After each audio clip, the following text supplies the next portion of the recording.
It's hard to talk about happiness today without talking about accepting yourself. Everywhere, people are saying, love yourself, believe in yourself, accept yourself.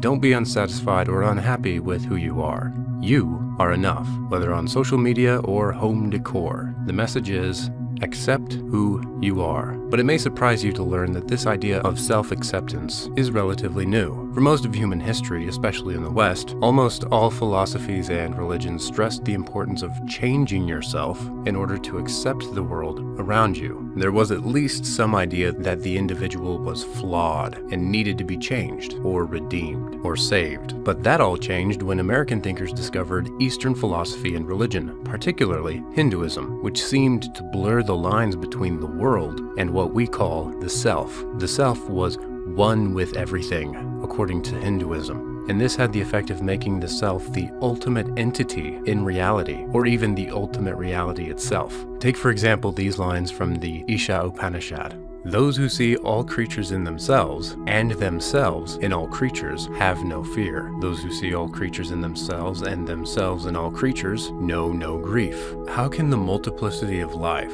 delude the one who sees its unity? The self is everywhere. Bright is the self, indivisible, untouched by sin, wise, immanent, and transcendent. He it is who holds the cosmos together. These Eastern ideas would powerfully influence a North American philosophy which came to be called Transcendentalism. You can hear almost verbatim echoes of Hindu scripture in the words of Ralph Waldo Emerson, one of the founders of Transcendentalism, when he describes a mystical experience in which he says, "I became a transparent eyeball. I am nothing. I see all. The currents of universal being circulate through me." For Emerson, the self became the ultimate reality, and he articulated this sentiment in his incredibly influential essay, Self-Reliance. Trust thyself. Every heart vibrates to that iron string. Why should you trust yourself? Well, according to Emerson, you should trust yourself because you are one with the ultimate reality. What is the aboriginal self on which the universal reliance may be grounded? The sense of being,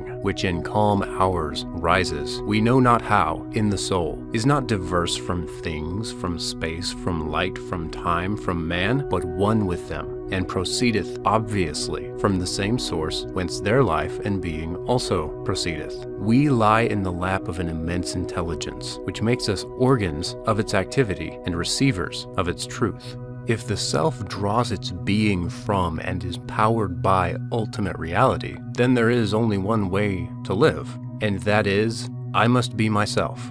I will not hide my tastes or aversions. I will seek my own. Insist on yourself. Never imitate. Emerson's transcendentalism would powerfully influence the poet Walt Whitman, who became the greatest prophet of self-acceptance. The first line of his famous poem, Song of Myself, reads, "I celebrate myself and sing myself." And that is exactly what Whitman does for the rest of the poem and arguably throughout his entire corpus. What's surprising and sometimes shocking about Whitman's poetry is that he celebrates not only his praiseworthy qualities, but also his flaws and blemishes, things that we would normally be ashamed of. And this is what feels so new and innovative in Whitman's poetry. Nothing like it had ever been seen before. Never before had there been such a radical self-celebration. I do not understand who there can be more wonderful than myself. Nothing, not God, is greater to one than oneself is.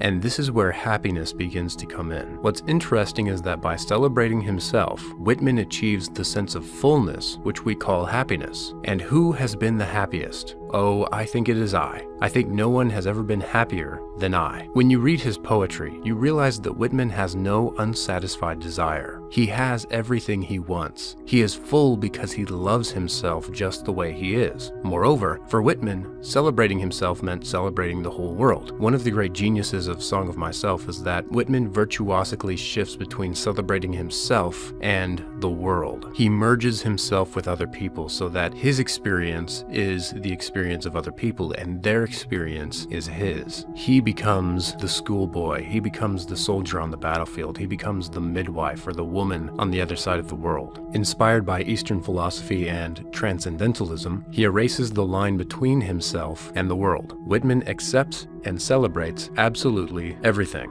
And this is what puts him on par with the Stoics, because just like the Stoics, Whitman accepts reality, even though he arrives at that acceptance by a very different route. You can hear echoes of Epictetus. Wish events to happen as they happen. Wish the world to be as it is, and your life will be serene. And Whitman embodies this to a T. He says, I accept reality and dare not question it. In his poem, All is Truth, Whitman concludes, all is truth without exception, and henceforth I will go celebrate anything I see or am, and sing and laugh and deny nothing.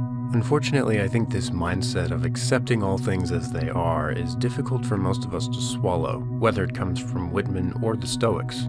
It's just difficult to square with the evil in the world, of murder, robbery, rape, and tragedy. We don't want to accept those things, and we feel like it would be wrong to do so. If a person is a bad person, we don't want him to accept himself.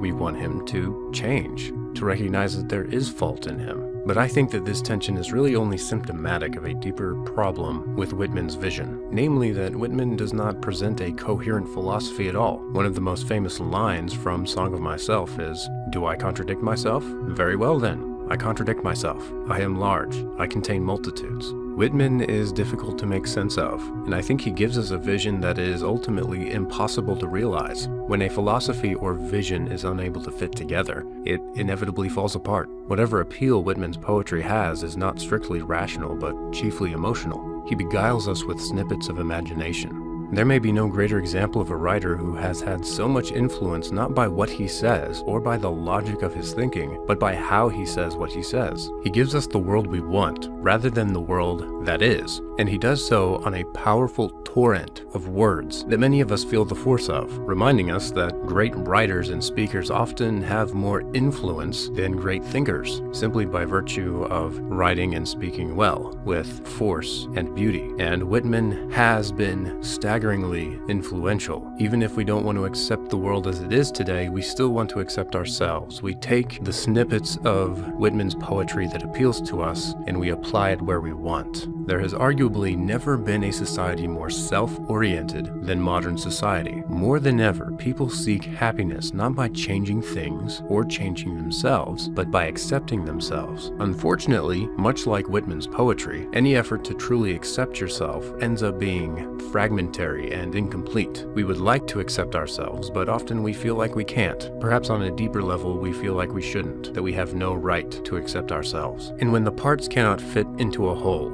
they inevitably collapse on themselves, and whether or not we know it, we become contradictions unto ourselves. We feel it. No matter how hard we try to accept ourselves, are we ever really that happy?